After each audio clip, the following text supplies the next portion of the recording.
Jai Shri Mataji. Good morning, everyone. Let's bow down to Shri Mataji. Raise our Mother Kundalini and put Bandhan.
Shri Ganesh मंत्र।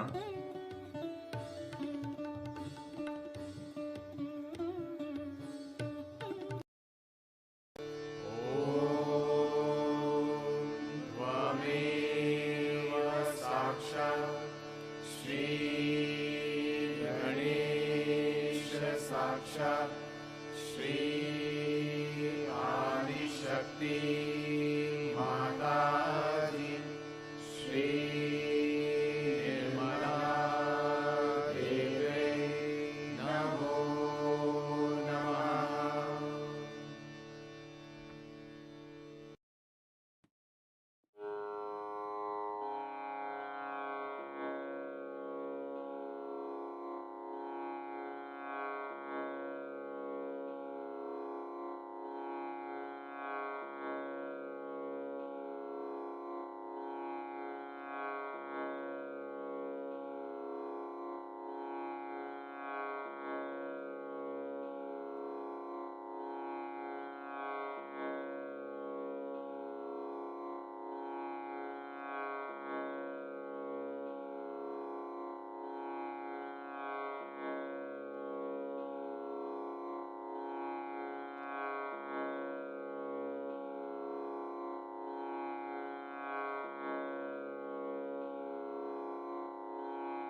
Let us bring our attention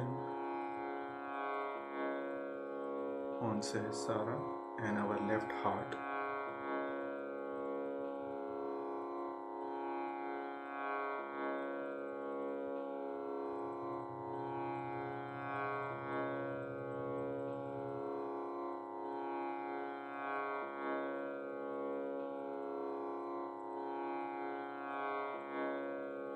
Shri Mataji, by your grace, I am a pure spirit.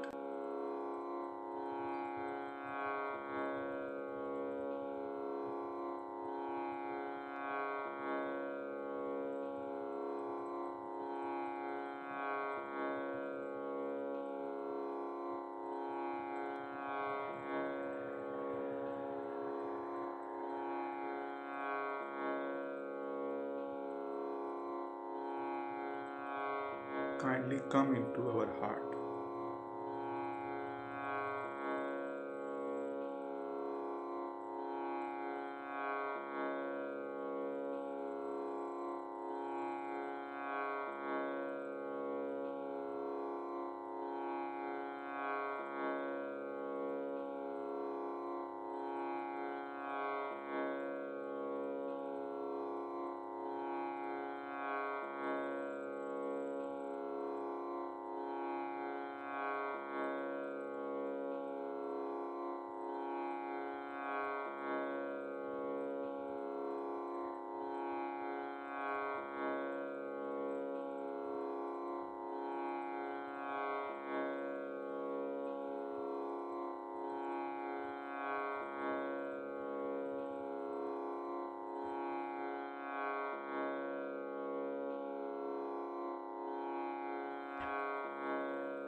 Now let us bring our attention on our liver.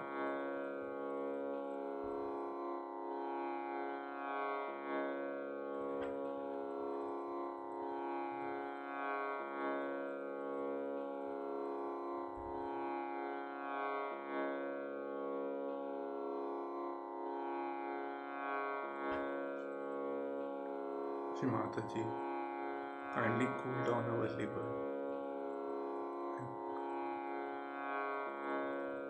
and bless us with pure attention.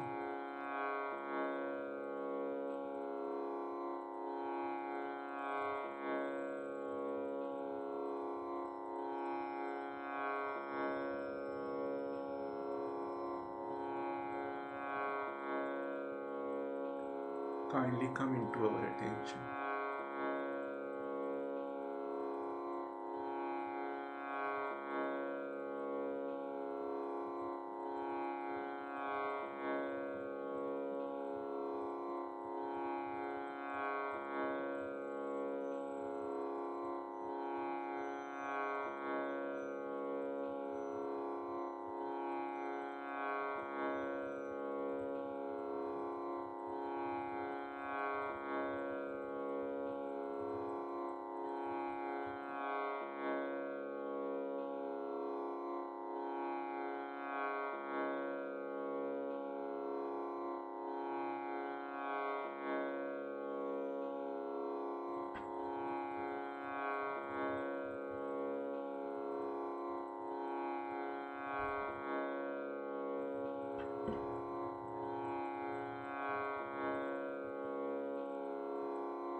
Let us gently massage our Sahasrara.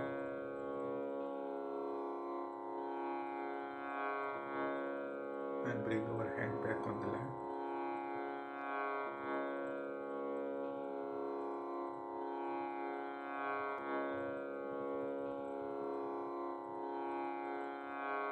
Shri Mataji,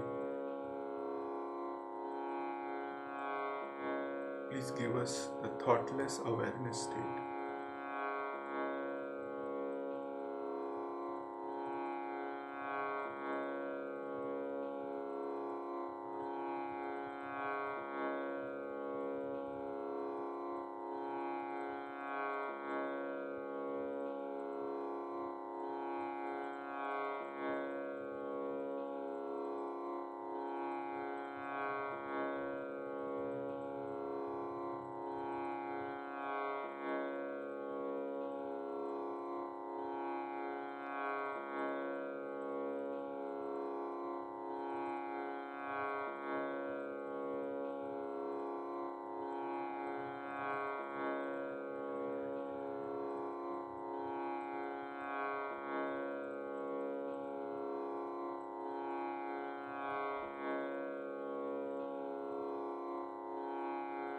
Let us listen to Shri Mataji's speech.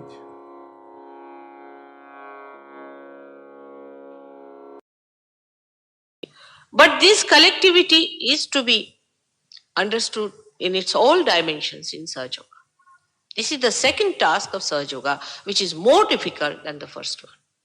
To give realization is not at all difficult because it's a natural thing, it is within you, the time has come, the blossom time is there, you get realization without much difficulty.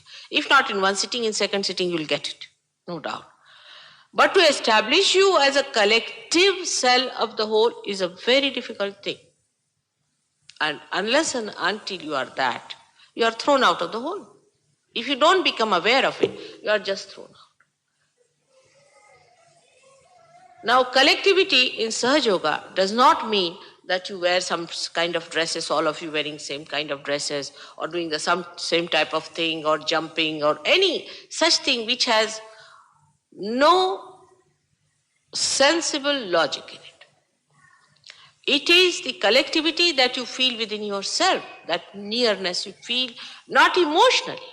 Also, I would say, people think it's an emotional attachment to people. It's not emotionally also. It is beyond emotions, it is beyond thought, it is the spirit. Because everybody has got this spirit in them. Only thing you have to become the spirit. Now, anything you see, even we can say going to a temple. Now in India, ladies are busy dressing up if they have to go to temple. They'll find out what sari she's wearing, what sari am I going to wear. Like we do it in the churches also. We go there with our best dresses, just watching what dress she has worn. Then we come out of the church, directly we ask a question, where did you get this one? You see? So the whole attention is on a social contact, a social mass feeling within ourselves. So we are not individuals at all at that time, not at all. First we have to be absolute individuals. And then you become a complete, aware part of the whole. But if you are not an individual, say that's why people who belong to these sects or belong to some sort of a commitment or to an organized place, they find it difficult. Because they are not yet prepared to accept that individual jump into the whole. If the whole of it comes, well and good. If the whole doesn't come, they are sticking on to it. Though it can be very superficial also. Like you see in England is a custom to put the fork and spoon in a particular way. In France it is different. In somewhere it is different. Now even that can be a club forming stuff for us. Because you see we are Americans, will put it this way. We are English, we'll put it this way. If you are French, we'll put it this way. But it is such a superficial sort of a thing. And if you go into it, it's all superficial. All our clubbing is superficial. Now, if you start getting after it and reacting against it, then you are destroying yourself. You are completely destroyed. There is no need to destroy anything like that. But to be understanding that this is superficial. Nothing, you should not waste your energy in fighting any one of these. There is no need to fight anything to get out of it. There is no need to fight any such thing. What happens that by fighting, you lose your energy for nothing at all. On the contrary, you should understand that all these things are artificial and you should wait for a moment when you get the reality. But if you fight them also, there's a problem. If you don't fight them and you become one, there's a problem. So both things are energy sapping. We go on thinking about it. Where do we reach? We reach nowhere. So Sahaja Yoga is a system which is the system of the nature. It is not a system of human beings which is artificial or an organization or a mass movement, nothing of the kind. It is the system of the nature itself which has made you a human being, an individual, now like an egg. Now this individual has to become not the mass, which is an animal instinct, but to become collectively conscious. Has to become. Is a consciousness. Means on the central nervous system you feel that consciousness. And that is what is the reality. We go about into anything understanding that this is right, that is right, is all mental. If you understand everything, whatever is mentally available, you are still in the shell. But what you feel is the point. What you feel on your central nervous system is your real consciousness. The rest of it is your mental activities, imagination, and whatever is mental is man-made. It has no meaning. Like we have written books after books, I don't know how many energies have been wasted in doing all sorts of things. Books after books have written about this, that, all kinds of yarns and yarns of, I should say, imaginary wanderings about things. But that's not the thing, you see. It's within yourself. That's within yourself. Your own spirit resides there in your heart. Is your own power which you should get. And if you can feel that power, then you will be amazed that you don't have to have any United Nations organization and all that. You really enter into the kingdom of God in the sense that you get that power of love, which makes you extremely loving, sweet, I should say magnetic, extremely gentle, and also could be very powerful if it comes to use of power. It's extremely powerful. In your behavior, you become an extremely attractive person in the sense that you do not give trouble to others. You do not, on the contrary, you are a troubleshooter, I should say. You are a person who is a peacemaker. Wherever you stand, you create peace and happiness. But this is still outward. Inside, you are so tranquil and blissful. And the highest above is that you are so connected that even verbally, if you ask any question, is there God? You start getting great vibrations.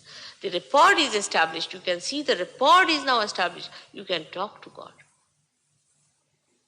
It's easy to say that there is no God. It's very good because then we have no headaches, people think. But all the headaches come because of this kind of a belief also that there is no God. And also there will be headaches if you believe that there is God without knowing. Both things, according to me, are still the two sides of a pendulum. It is not in the center.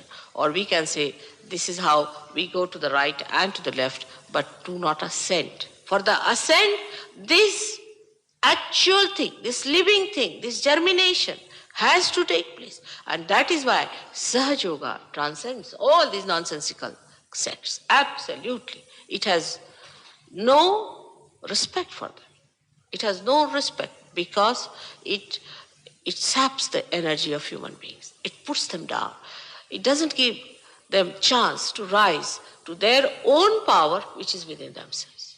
But with understanding that after all human beings are ignorant about it, they are not very sure.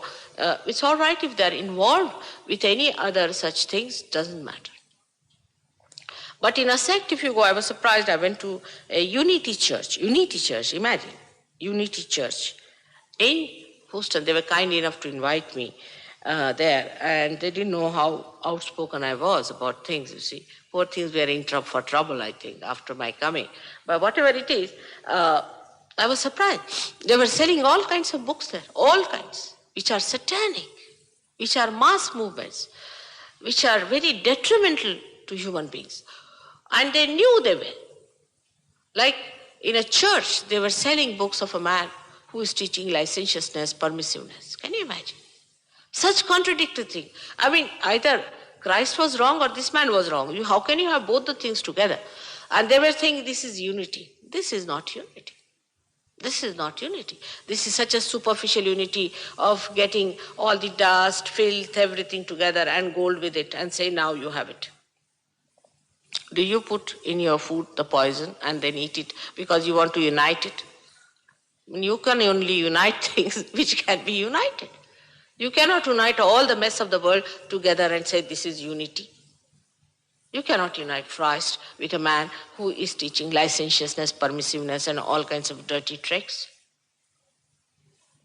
So one has to understand the mind plays a very big trick in this, that the mind itself is a very, very tricky thing. It's a very intelligent thing. It beats you there. And you start understanding, oh, let it be, doesn't matter, you start compromising. How can there be compromise between the food and the poison? Can you have strychnine with food? Simple thing as that. We have to separate. We have to say, this is wrong, this is right. Whether people like it or not, if we have to respect human life, if you have to respect this great creation of God, if you have to see that they get what that is promised to them, are we going to play with their lives, with their body, with everything? Like there are some people who believe that drugs can take you to God. I mean, just imagine the absurdity of it. Now, thank God people know that drugs harm your attention, harm your awareness. There was a book written, I was told, I met somebody in Vancouver who's got a PhD by a book which was written about, I'm forgetting the name of the gentleman, who has described that the alcohol takes you to spiritual life. And I say absurd. The thing that goes against your awareness itself, how can it take you to awareness which is enlightened? It would be something like, cover this light, break all the bulbs, everything, and that will take you to light. It is absolutely absurd. The whole statement is absurd. You cannot go to God if you try to harm your body, harm your mind, harm yourself. Even a person who has had a bad childhood, who is suffered because of something, say war or something. Even such a person is little less blessed. In the beginning, we have to work on him to put his mind at rest, to put his body at rest, to see that there is equilibrium within him, and then only he can get realization. Anybody who is a disturbed man, who is upset, we have to put it right. Now, some people have definitely felt that drugs are going to solve the problem. Honestly, they have felt it. I know they have been very honest about it. They have taken drugs, doesn't matter. That also can be neutralized. Because you are seekers, you have just done that because you are seeking. Is that the main thing is that you must seek and that you must get it. Is the main object of Sahaja Yoga, that is your. So whatever may come, whatever may have happened, doesn't matter. It's going to be corrected, it's going to work out. And then overnight people give up because they realize that this is it. All problems of humanity are because we have not yet found out our spirit, which is a collective being. All international problems, all your political problems, all your economic problems come from that one thing which has not happened to human being. You are still in transition. I would say it would be something like people who are still in the water getting halfway up and halfway down. They don't know whether we are going to be saved or not. But once we have reached the shores, that's all right. Reach the shores. That's all right. That's a little breakthrough that has to take place, and people have to establish their collective consciousness. So there are many who get realization. You see, many come here, they get their realization, then disappear. I've seen. They feel very happy, everything done now. Nothing. You have to become collectively conscious after that. Means you have to educate yourself to understand how to feel that collectivity within yourself. That is more important, more difficult for human beings. Because they are all like, a quick happening, a very quick happening. And the quick happening takes place, no doubt. But that quick happening is just taking you to a point where you have to stay. You have to become. If becoming is a thing, like an egg breaks into a nice little bird, but the bird must learn to fly. If it does not educate itself to fly, it remains something in between egg and bird, and anybody can eat that off. It has no quality as a bird which can save itself, protect itself, and can fly and enjoy. It has no quality of a bird if it is just roaming about like cock and hens. You see, when they were in the forest, they used to fly. I have seen these forest ones flying very high. They can fly just like a eagle. But if you see them on the ground, if they are settled down on the ground, they are eaten up by people who can catch them. Anybody can catch them. So to have that quality, to quality of that collective being, one has to educate and rise above that shell system, that system that has bound them, that has made them an individual, which was important to have a shell for you. The individuality was very, very important, otherwise you would not have been matured. So that a time comes that shell must be broken. Like now, the car is important for me to bring down here, but I have to leave the car to come down inside. In the same way, you have reached a certain stage that up to that point it was all right, but you don't have to carry it on any further, and you have to settle down with a new dimension, a new life within you. And that's what is your second birth. For this, God has placed everything within ourselves. You see that a system. Did anybody speak about Kundalini? You should have. All right, doesn't matter. Now, you see, every time I don't want to report about Kundalini and all that. And there is a system within us called the Kundalini.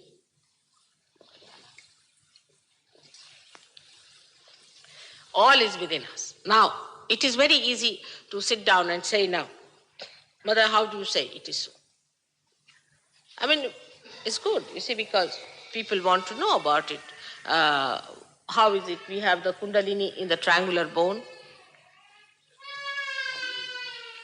And then we say that there are subtle centers which look after, which manifest outside our gross centers and all these things. We do talk about it. But you can all doubt that saying, how can there be such a thing? How are we to believe you? But why not? Because I'm not taking any money from you. Nothing. By believing me, what is your losses? Nothing. Now the people who are here, you should see and ask them, their lives are all changed. They have become different people. They are enjoying themselves. They have got their own powers. They can manifest them. They have become experts. They look so simple, just like you. But if you see their faces, you'll see how blooming they are. Apart from that they know all about it. They are masters and scholars, and they are great gurus sitting down here around you, and you can also become that. So there's nothing to doubt. But now supposing you are a doubting Thomas, you see, you will doubt. I don't mind. If you doubt also, we'll try to solve the doubt. The main thing is of making you the spirit. That's our job. For that we are here, and you are also for that. So it is better to cooperate with us than to argue and discuss and spoil everybody's attention. You see, some people are such reactionaries. They come, ask questions, and when it comes to realization, they just run away. Mostly we have seen such people who sit down with a very doubting mind all the time. But for what are you doubting? What are you going to lose? What are you going to lose here? Nothing. If you have a cancer, you can be cured. If you have mental problems, they can be cured. All the problems can be cured as a blessing of God. It's true. And apart from that, you become your own power. But if it is a mass system, we don't doubt. You see, so for example, we go to church, we don't doubt. We don't doubt. We don't doubt the priest, we don't doubt anybody. We go to a temple, we never doubt the priest. We just pay as everybody's paying. It's a mass system. Where it is not. Here you are an individual. That's why you doubt. You are an individual now and you doubt. But I would suggest that better to have your realization than to waste your energy in doubting. Because if you are all seekers, we are going to get your realization, if not today, tomorrow. But only thing, why delay? Sooner, the better. But if you have any questions, I would like to answer them. We have all this Kundalini and all that, and I wish Kevin had told you about it, or somebody should have told you. Next time, we'll have a lecture about Kundalini, what it is, how it gives realization, how it rises, how it pierces through different chakras, pierces through your fontanelle bone area, and also how it gives you these Chaitanya Laharis, what we call as the cool breeze in the hand, cool breeze of the Holy Ghost. And that's what you have to see.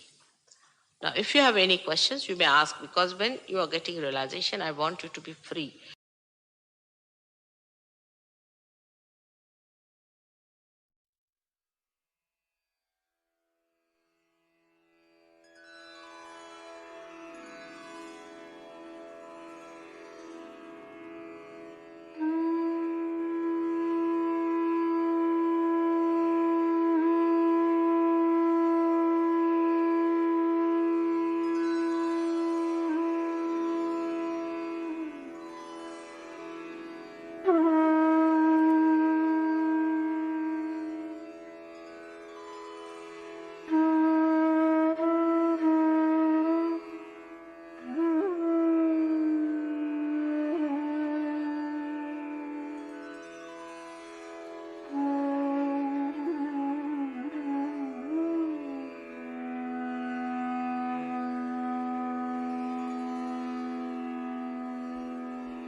mantras.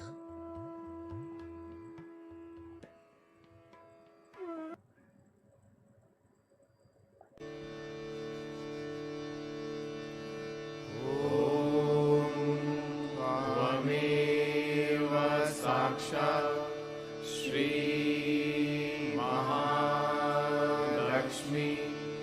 Mahasaraswati Mahakali त्रिगुणात्मिका kundalini साक्षात् श्री आदिशक्ति माताजी श्री निर्मला देव्यै नमो नमः। ॐ त्वमेव साक्षात् श्री कल्की साक्षात् श्री आदिशक्ति माताजी श्री निर्मला देव्यै नमो नमः। ॐ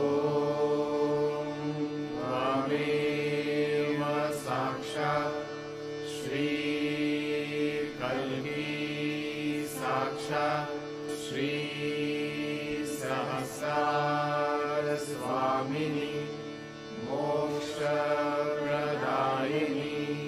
माताजी श्री निर्मला देव्यै नमो नमः।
Thank you, Shimataji, for blessing us with this collective morning meditation.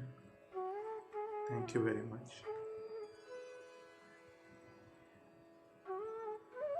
Let's bow down to Shimataji and take Bandhan.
We will continue our morning meditation tomorrow, same time. जय श्री माता।